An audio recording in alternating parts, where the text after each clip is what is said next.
Hey everybody, welcome back to AV Cyberactive, and in this module we'll be talking about the types of vulnerabilities. So let's go ahead and take a look at what we'll cover in this module. We will cover different types of application-related vulnerabilities, starting with those found in operating systems commonly known as OS-based vulnerabilities. Then we will move into web-based flaws, hardware-level issues, and those related to virtualization. We will also look at cloud-specific vulnerabilities, supply chain risks, cryptographic weaknesses, configuration errors, mobile device threats, and of course, the exclusive zero-day vulnerabilities. Going just a bit more in detail what is under the hood, go ahead and pause this for just a moment and read through this if you need to. Then when you are ready, let's go ahead and get started with the rest of the material. Okay, first up, let's talk about memory or DLL injection. So DLL injection or memory injection is a process of inserting code into a running process and following the four basic steps here. First is to attach to that process. We would allocate memory within the process, then copy the DL or the DL path into the process's memory, and then determine the appropriate memory addresses. And then from there, instruct the process to execute the malicious DLL. Now, and what you need to understand is just the basics behind how it happens and what the potential ramifications might be. But there are tools that can be used that will automate this process, Metasploit being one of them.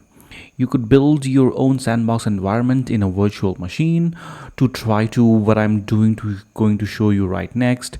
And the best way will be to install Kali Linux in a virtualized environment. But for our purposes here, we will take a look at Metasploit in a lab environment. Let's get started. Okay, let's take a look at Metasploit. Alright, so here is Metasploit running in one of my personal labs. And in the bottom left corner, you'll see MFS 6. And at the time of this recording, I'm using Metasploit version the 3rd of June 2034. Now that may change over time. From there, I just clear the screen so it's a little bit easier to see. But if I type search, type :exploit, and then name of DLL, it will show me all of the built-in scripts, all of the built-in modules that they have that reference DLL exploits. So it comes back and shows me a number of exploits that are available right out of the box. I don't have to do much at all to exploit various types of DLLs in applications and processes within the operating system and so forth. And you'll see that they're also ranked by how likely you are to be able to execute those things. And it goes from excellent to good to normal to low. So if I want to understand, let's say I want to look at all the ones that are shown as excellent, I can type search type equals exploit name :DLL, and then rank I would put in as excellent. And it comes back and it shows me a number of exploits that have an excellent chance of being executed properly. So if I wanted to dig in and see a little bit more info about a specific one, as an example, I would say info number 5, which from the description you can see is the Windows Server 2012 Steradian client DLL hijack. So if I type info 5, it comes back and it shows me the module side effects, some basics around the options, what's available to me, and a description of what it does. And again, all of these things can be done fairly out of the box, not necessarily a high level of sophistication necessary or required, but tools like this make it very easy to implement these types of DLL hijacks or DLL memory injections. And again, digging into the nitty-gritty and actually showing these things in a real-world environment, a little bit beyond the scope of this course, but I certainly encourage you to dig into the labs that you may have so you can fire up an environment yourself and understand how they operate in a sandboxed environment. Of course, you can also download these on your own, whether it's a Windows or a Linux machine, and you can play with it within your own environment. I would not recommend trying to do this while you're at work, trying to scan your network or do any type of DLL hijacking or any of this type of penetration testing tools. I would not do that on a live environment, especially at work. But typically, we don't want to do that in a corporate or a business environment. If we can work it in a lab, if you can work it in a lab environment, that's much better. Next, we have buffer overflow. As you can see from the glass here, if we have a glass that is full and we keep adding more and more water or liquid, eventually it's going to overflow. The same thing happens with buffers. This type of attack causes a system or application to crash or behave unexpectedly by writing more data than the buffer can handle. Once the buffer is full, the extra data spills over into adjacent memory. This overflow can change where the system is pointing, causing it to jump to a different memory address than intended. That new address might contain executable code, which can then allow an attacker to run malicious commands, potentially even enabling remote code execution. Next, we have something called a race condition. So, a race condition occurs when a pair of routine programming calls in an application do not perform in a sequential manner that was intended. And so, as you can imagine, a potential security vulnerability exists if the calls are not performed in the correct order. Taking an example, we have three different things here. Authentication might be at risk. So, trust might be assigned to an entity who is not who it claims to be. Integrity might also be compromised here. Because data from an untrusted and possibly malicious source may be integrated, and also confidentiality may be at risk. Information could be disclosed to someone impersonating a trusted entity. What I mean by race condition is if I expect things to happen in a certain order, let's say 1, 2, 3, 4, 5. Well, if I am able to jump from 1, 2, all the way to 5, I might skip steps 3 and 4, which might be the authentication steps. So I could jump right to the end and get access to some data, or be able to compromise something, compromise a system that I otherwise would not have access to. Another type of race condition is a time of check. So it is a type of race condition, and the attacker gains access prior to an authentication check, which is basically what I just talked about. It inserts code or alters authentication to disrupt the normal authentication process. Administrators may see the intrusion, they may reset passwords, and so forth, but the attacker may still have access because the attacker could remain logged in with old credentials. With this, you can imagine this could be a potentially serious security vulnerability. You may also have seen this referred to as a time of check to time of use, and you'll see the acronym down here at the bottom. But whether it is time of check or time of check to time of use, it is referring to the same thing. Along those same lines is something referred to as time of evaluation. So it is a race condition where multiple threads or processes access shared resources concurrently, and the final outcome of a program depends upon the timing of these operations. An example would be to consider a scenario where two threads are trying to update a shared variable simultaneously. So as an example here, thread A reads the current value of the shared variable. Thread B reads that same value, but it is before thread A has a chance to actually update it. So both thread A and thread B perform some computation based upon the old value, when in reality, we expect thread B to perform that computation on an updated variable, but it happened so fast that before it had a chance to actually evaluate that, thread didn't get there in time. Thread A then updates the variable with its computed result, and thread B updates the variable with its computed result. But it is not what we intended because, again, the time of evaluation was not proper.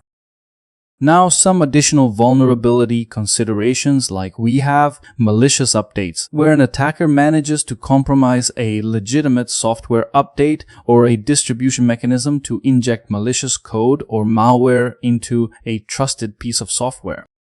Along those very same lines, we have operating system-based updates where an attacker compromises the process of delivering, distributing, or installing operating system updates, injecting malicious code into a trusted update for the operating system. Now, something very similar to what I just mentioned with malicious updates, but now we're talking at the operating system level, whereas the malicious updates before were talking about a specific piece of software, the software application, and so forth, whereas OS-based are coming from typically a trusted source like the operating system vendor.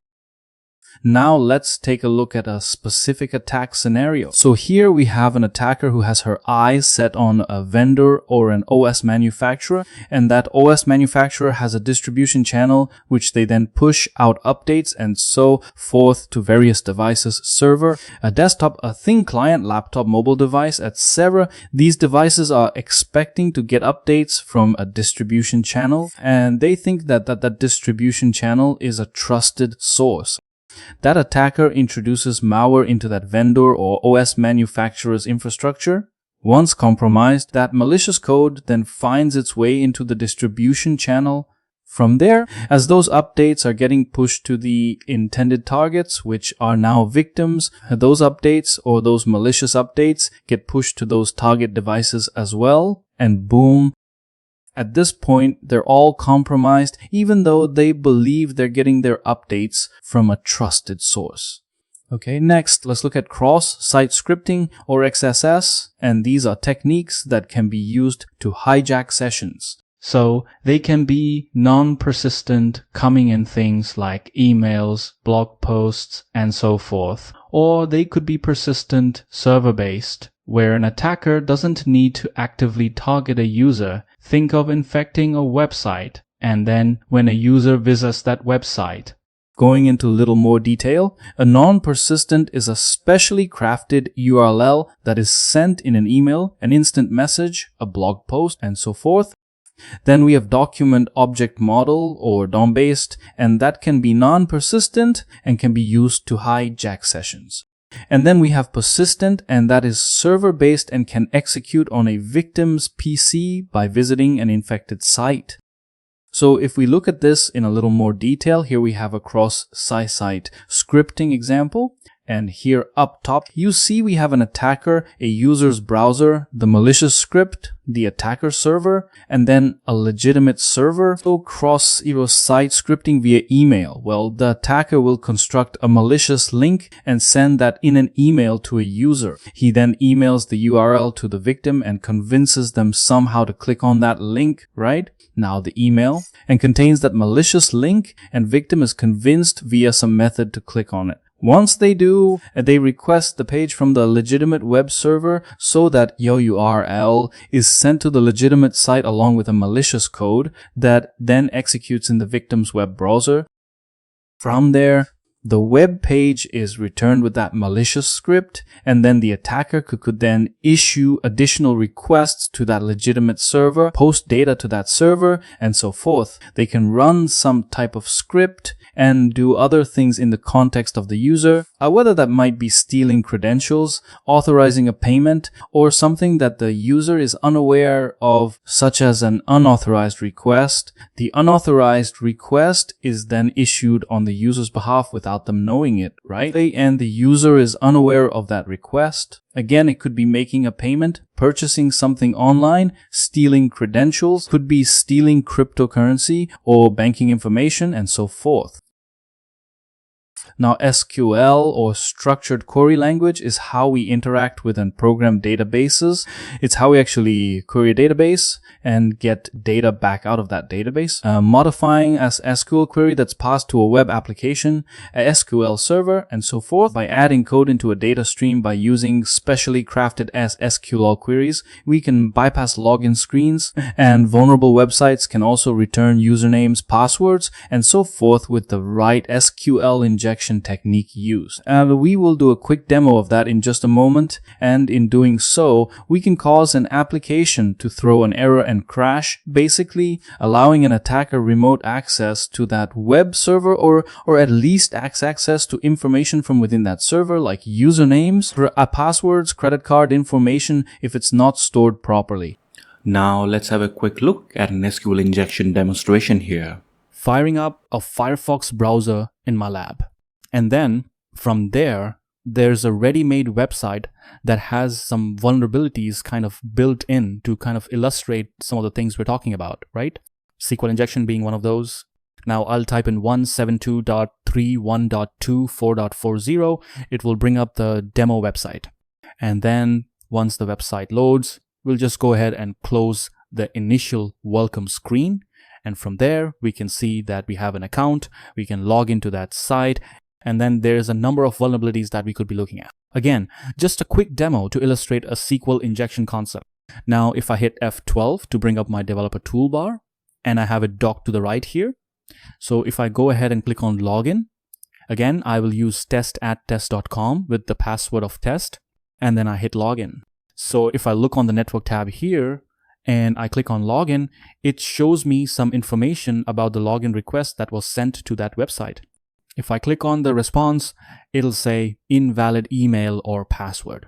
Well, if I add a single quote to the end of that, it will basically give an invalid SQL command. Let's see what happens there. I hit login again, and I click down on this login, and we see some additional information here. So I can see that is giving me some information that I can now use to see what's going on. So if I look all the way down to the bottom here, I can see it's showing me the actual SQL query that's being passed to the web server.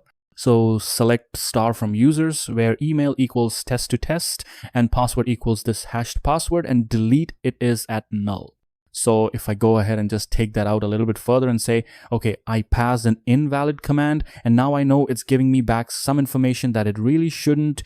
If this is constructed properly, it wouldn't give back this information, or at least not pass it back to the user. It would have some additional error handling in place. So by adding an additional command here, let's go ahead and add our 1 equals 1, because now what we're doing is passing some additional information into that SQL query where this will always be true, right? 1 equals 1. Great. So let's go ahead and see what happens here. Again, I click on login. I go back to the bottom now, and you can see where I'm basically saying select star or select all from users where email equals test to test.com or 1 equals 1 and the password equals password. I'm now getting a little further down the line here. So what I can also then add at this point is an additional parameter. And by adding these two dashes, I'm basically commenting out anything that follows that.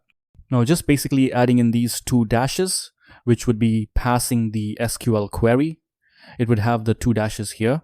So I'm going to basically say where email equals test@test.com or 1 equals 1. And then by having the two dashes here, I'm actually commenting out the rest of that. See, when I pass that now, it will actually be a true statement. So let's go ahead and take a look at what this does. And we can see here now that I'm actually logged in now. You can see under the account, I'm logged in as the admin. Because the website did not have proper error handling, I can do a SQL injection, put in a statement that is true, and then comment out the rest of that SQL query. I didn't even have to provide the password. Basically, I just gave an email that didn't exist because it said either use this email or 1 equals 1, and 1 equals 1 will always be true. The rest of that statement was commented out, and then I was given access to that website. So just a very, very high level, very quick primer into a SQL injection. And then it should also raise some flags with you on the other side as a developer or as a security professional to make sure we sanitize our websites properly. We also make sure that any login forms do not accept improper SQL syntax. And if so, the errors are hidden from the user so they don't have information to go on and try to start digging into how to bypass our login credentials.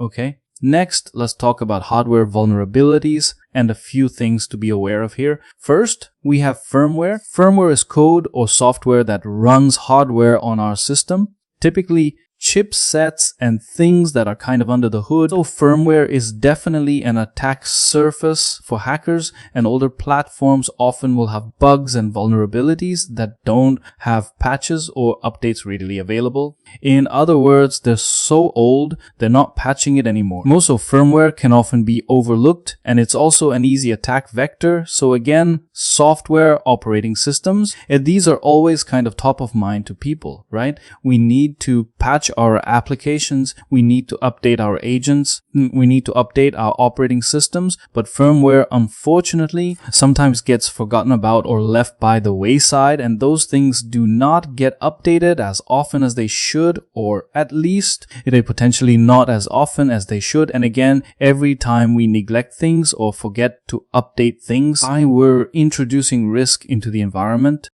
When we talk about end-of-life equipment, as infrastructure ages, the rate of failures increase and the availability of parts decreases, again introducing risk into the environment. That goes hand in hand with firmware as well, because as equipment goes end of life, we have the potential to stop paying attention to it, especially firmware updates and so forth. So the longer that lives in our environment and the longer it's not patched or updated, the more potential for vulnerabilities to exist. And then when we're talking about legacy applications or legacy platforms, infrastructure, hardware, and so forth, older platforms may have fewer people who are subject matter experts making administrating those platforms and also maintaining more of a challenge.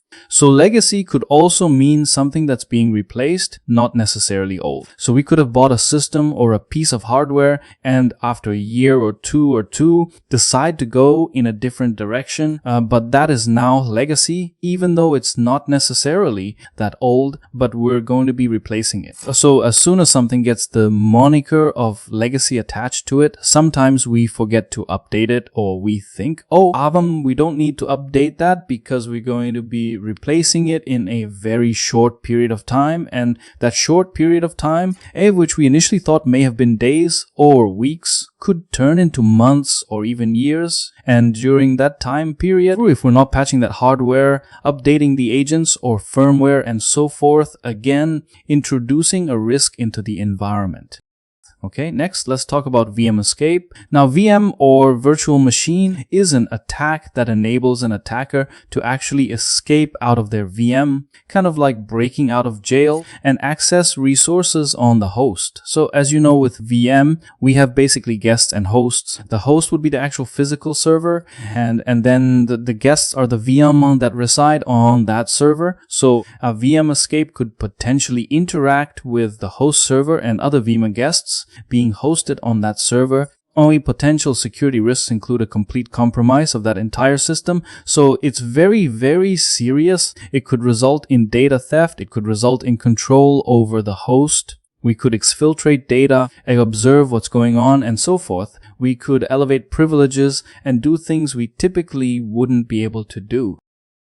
So if we take a look here, at the bottom in the blue, we see physical resources, and that's the hardware that's going to be the host, right? That's the physical server. And then up top here, we see the VMs, VM1, 2, 3, and 4, VM1. In this example, is an attacker VM. So if that attacker VM is able to exploit some type of vulnerability and an exploited map function in this example, and they're able to map functions that's typically reserved for their own VM and actually jump to another VN, if you will, and jump to another section within the host.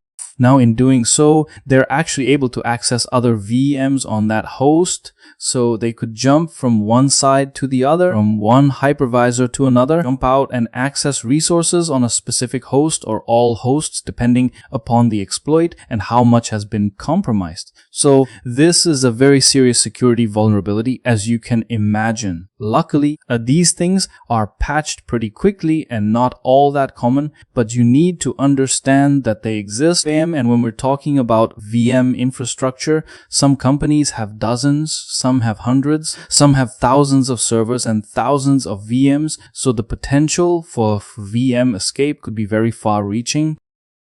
Another security vulnerability and something to be familiar with is VM sprawl and VM sprawl avoidance. So VM sprawl is basically a large number of virtual machines on a network without proper IT management. So some common causes: various departments or users, they create their own virtual machines or VMs. They do so without proper procedures or lifecycle management. Shadow IT is an example. These things will grow, and as they grow, they have the potential to be forgotten about.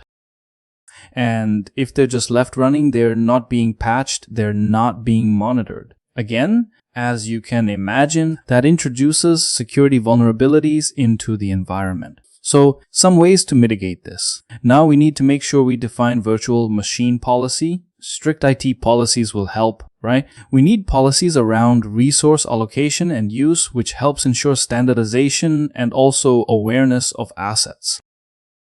If things are monitored properly, they'll be patched and updated appropriately, and of course, help de-risk the environment. We also need to make sure we create standard VM templates. So, standardized templates help with providing users what they need, as well as proper naming conventions to identify VM owners and also the purpose, because, as I mentioned, some VMware environments are very, very large. We're talking thousands, potentially tens of thousands of VMs. And if we have no idea what a VM does or who it belongs to, it's very hard for the VM administrators and also for security personnel to do any type of audit and then understand who to go back to remediate those things. So if we have just willy-nilly naming conventions and nothing actually matches to what they do or where they're at, what department they're in, we have no CMDB where these things are actually located and kind of defined, it becomes a bit of a nightmare to try to figure out. So if we have a vulnerability across these 500 VMs, who do we even reach out to mitigate? Who's the administrator of those boxes? Hence, a proper naming convention becomes critical, and then we need to implement lifecycle management to ensure temporary or short-term resources are reclaimed on time, to ensure VMEMs aren't created and forgotten about, more of which we've talked about already, so we can't just spin them up and then forget about them, because if they sit out there, they're not patched, again, security vulnerabilities will pop up. And then we need to routinely audit. Auditing the environment enables discovery of assets on the network. Again, VM sprawl, things that popped up that we didn't know about. We need to audit to make sure we find those things, we understand who owns them and who administers them, so that way we can go back to the owners of those assets and make sure they're being updated, patched, and things like that appropriately. Okay, next, let's talk about cloud vulnerabilities. When we say cloud providers, obviously big hyperscalers like Amazon, AWS, and Azure and Google come to mind, but there are also smaller cloud providers as well. So I'm using the term cloud provider in a generic sense. A cloud provider is a large multi-tenant set of infrastructure, meaning they have multiple tenants or customers sharing the same resources. As you can imagine, this makes them attractive targets for typically more skilled hackers. And there's a lot of data and potentially valuable information stored there, so they become high value targets. To that point, other larger or more desirable companies may actually be the main target on that infrastructure. But if you're sitting in the same multi-tenant environment alongside 3 or 4 other companies that are more valuable in a different industry or holding sensitive data, you might still be at risk. If those companies are attacked and an attacker uses something like a VM escape, which we discussed before, they could compromise that specific company. However, they might also gain access to your assets simply because you're sharing the same infrastructure. In that scenario, you could become collateral damage. What we need to understand is that cloud does not automatically mean secure. The same security processes need to be followed whether on premises or in the cloud, things like web application firewalls, proper provisioning and deprovisioning of users, and enforcing security policies. Everything we would do in-house needs to be carried out in the cloud as well. A few examples of cloud-specific vulnerabilities include inadequate identity and access management in short IAM. This includes weak password policies, overly permissive roles, or neglected user deprovisioning when users leave the company but their accounts remain active for days, weeks, or even months. It creates opportunities for unauthorized access and damage to our networks. insecure APIs, or application programming interfaces. These can be exploited by attackers to gain unauthorized access and manipulate cloud resources. An API in the cloud is not inherently more secure just because it's in the cloud. The same precautions as on-prem apply. Shared technology risks. Vulnerabilities in underlying technologies, such as hypervisors or hardware, can potentially expose customer data. They may allow attackers to jump between VMs or access other tenants on the same host. Microsegmentation and network segmentation can help mitigate these risks, but in a multi-tenant environment, they remain real concerns. Another one is shadow IT employees or departments may use cloud services without the IT department's knowledge or approval, increasing the risk of unsecured data and applications. Someone might pull out a credit card, spin up a bunch of VMs, and skip monitoring or proper procedures. Without oversight, these resources are likely not patched or updated, allowing vulnerabilities to build up over time. And then there is lack of encryption. Data should be encrypted both in transit and at rest, just as with on-prem systems. This is critical in the cloud, arguably even more so because data is constantly being transferred into and out of the cloud. If it's not properly encrypted, it becomes vulnerable to interception by malicious actors. Okay, so next, let's talk about mobile device vulnerabilities and a few things you need to be aware of. Third-party app stores, a rooting or jailbreaking, sideloading, custom firmware, carrier unlocking, and firmware over the air updates are all potential security vulnerabilities in the environment. Let's take a look at jailbreaking. Jailbreaking for iOS devices and rooting for Android devices are different names, but that they mean the same thing. Both are processes that involve removing software restrictions. These restrictions are imposed by the device's operating system, and removing them allows us to basically do whatever we want. In other words, we become the admin or the super user, the root user of that specific environment. The goal is to gain elevated privileges, often referred to as root or super user access on Android or root access on iOS or Apple devices. Let's look at some of the nuances between jailbreaking and rooting these mobile devices. Keep in mind, this is often done because we want to install applications that we typically aren't allowed to install. We may want to bypass the vendor's official app store and download software created by independent developers. We might want to avoid the restrictions of a locked down vendor app store or customize our phone in certain ways to do things that weren't originally intended. On Android, rooting a mobile device allows us to gain elevated privileges, grants super user or administrative level access to the Android operating system, allowing us to make system level changes. The same applies to custom ROMs, modified versions of the Android OS, which can offer additional features and customization not originally intended. This also includes app customization, system file modifications, use of third-party app stores, and custom kernel installation can allow for device customization or enhanced performance. However, all of these activities carry the risk of bricking the device, making it unusable, and introducing a multitude of security vulnerabilities. On the iOS side, jailbreaking allows us to bypass restrictions. It enables app installation from non-official app stores, customization of the user experience, changes to appearance such as colors or home screen layout, access to system files, and application tweaks. All of these can void the device warranty. They also have the potential to brick the device and introduce many security vulnerabilities. The recurring theme here is that while these actions may make life more convenient or offer more customization for the end user, they also open the door to serious security risks. One of our goals should be to educate users not to do this, especially in a corporate environment. If they want to do it with their personal device, that is their choice. But in a corporate setting, we need to ensure this does not happen. Of course, we can configure applications and software on devices to make jailbreaking or rooting very difficult, if not impossible. At the very least, we can monitor and detect if it happens or is attempted. However, user education is key so they understand the consequences of their actions and the security vulnerabilities they may be introducing into the environment.